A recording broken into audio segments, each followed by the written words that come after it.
Groups ఎగ్జామ్స్లో మరో ముఖ్యమైన subject polity subject. Polity subject అనేది ఓవరాల్గా మనకు ఉన్నటువంటి పాలిటిక్స్ గురించి చెప్తుంది. మెరిట్ మైండ్స్లో ఉన్నటువంటి ఫ్యాకల్టీ ఈ పాలిటీ సబ్జెక్ట్ని ఏ విధంగా డీల్ చేస్తారో, అదేవిధంగా ఇక్కడ కోచింగ్ తీసుకుంటున్నటువంటి పిల్లలకి ఏ విధంగా వీరు అనేది ఆ సబ్జెక్ట్ ఈజీగా చెప్పడం, అంటే లైక్ వాళ్ళకి ఈజీగా మైండ్లో ఉండిపోవడానికి ఏ విధంగా టీచ్ చేస్తారన్న విషయాలన్నిటి గురించి కూడా చెప్పడానికి ప్రస్తుతం మనతో పాటు పాలిటీ సబ్జెక్ట్ని డీల్ చేస్తున్నటువంటి చైతన్య గారు ఉన్నారు. సో వారిని అడిగి మరిన్ని విషయాలు తెలుసుకుందాం. So sir, basically group exams అని అంటే మనకి పాలిటీ అనేది the most effective subject, most important subject. So పిల్లలకి అర్థవంతం అయ్యే విధంగా మీరు ఎలా డీల్ చేస్తారు? ఇండియన్ పాలిటీ సబ్జెక్ట్ ఏంటంటే ఇర్రెస్పెక్టివ్ ఆఫ్ ఎనీ ఎగ్జామ్, అంటే అది గ్రూప్ 1, గ్రూప్ 2, యూపీఎస్సీ అన్ని ఎగ్జామ్స్లోనూ ఈ సబ్జెక్ట్ ఉంటుంది.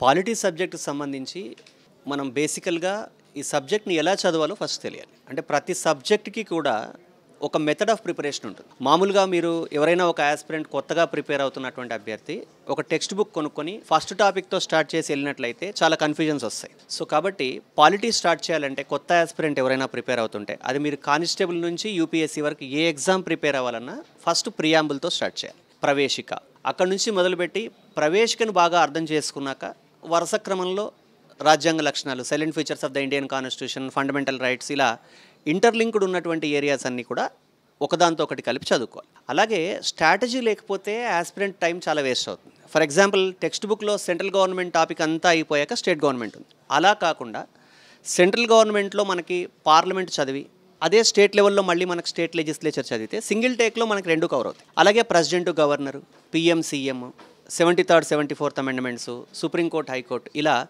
ఇంటర్లింక్డ్ ఏరియాస్ అన్నింటినీ కలిపి అభ్యర్థి చదువుకున్నట్లయితే ఈజీగా ఉంటుంది. అలాగే ఇండియన్ పాలిటిక్స్ సంబంధించి కొన్ని బేసిక్గా కొన్ని ఫియర్స్ ఉంటాయి ఆస్పిరెంట్స్కి. కాన్స్టిట్యూషన్ అమెండ్మెంట్ గుర్తుపెట్టుకోవడం కష్టం అని, ఆర్టికల్స్ గుర్తుపెట్టుకోవడం కష్టం అని, ఇయర్స్ గుర్తుపెట్టుకోవడం అని, ఇవన్నీ కూడా మగ్గింగ్ చేయడం కాకుండా, బట్టి పట్టడం కాకుండా కాన్సెప్ట్ ఓరియంటెడ్గా కనుక అభ్యర్థి అర్థం చేసుకున్నట్లయితే పెద్ద ఎక్కువ స్ట్రెయిన్ లేకుండా అర్థం చేసుకోవడానికి ఎక్కువ ఛాన్సెస్ ఉంటాయి. కాబట్టి పాలిటీ సబ్జెక్ట్ ప్రిపరేషన్ అనే కాదు, కాంపిటిటివ్ ఎగ్జామినేషన్ ప్రిపరేషన్ అంటే ఇది ఒక ట్రాన్స్ఫర్మేషన్.